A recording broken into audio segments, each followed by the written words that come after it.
Well, Gavin, pre-season all but done, and last season, of course, that nobody could have predicted.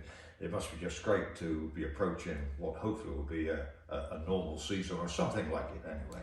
Yeah, I think getting the fans back in, getting a normal match day back is going to be.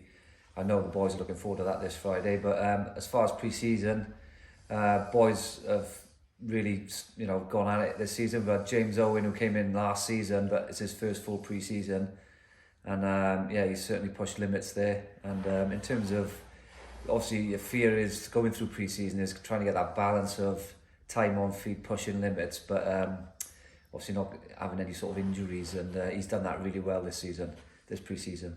So I think the boys now, you put all that work in to get on the pitch, put yourself in a better physical place. We've done some good work, on field in terms of tactically changed a few things.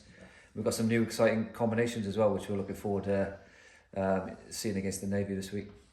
Well, that's a real plus, and it's something everybody looks forward to, the supporters especially, which we're going to understand.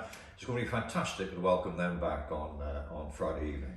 Yeah, I think initially last season, we were grateful to get back playing, but as the season you look at the occasions they missed out on, obviously that Sarries game that will go down in our history as one of the best, performances on the pitch. But to have them missing is a big hole in rugby. I think we felt that, even in the Premiership, watching games there, what that loss of atmosphere and what sport's really about. So looking back, getting back to normality and welcoming all our fans back.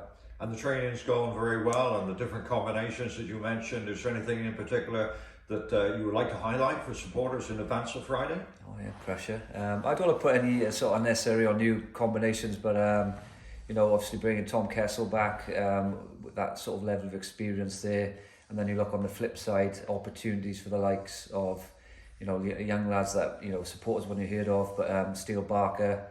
You're looking at Ed Scragg, Carwyn Penny, Al Robson, who was with us last year.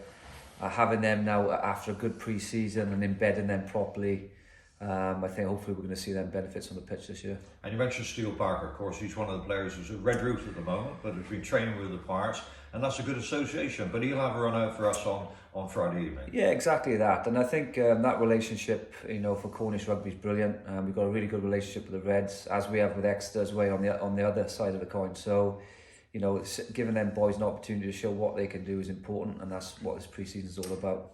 And just a little bit about the Navy, of course, great fixture to have. First time we've ever played the Royal Navy. We played the Army back in the early 1960s, so it is a prestigious fixture. A little bit about how that came about, Gavin. Well, I'm really good friends with Dave Pascoe, who's a former Pirate, and who's head of rugby there, director of rugby. I don't know if that's his title now, but he's head coach anyway. And it was just a conversation. Obviously, their program's been on hold with this COVID period. An opportunity for them to regroup because, as the Navy does, they have cycles of players and new recruits. So it's a good opportunity for them to take stock of what they got, and an opportunity for us to get a home fixture and get the fans through the gate. So it was a bit of a conversation over a few beers, and we were like, oh yeah, this could work, and here we are. So Friday evening it is, 7:30 p.m. kick-off. All details on the Cornish Pirates website.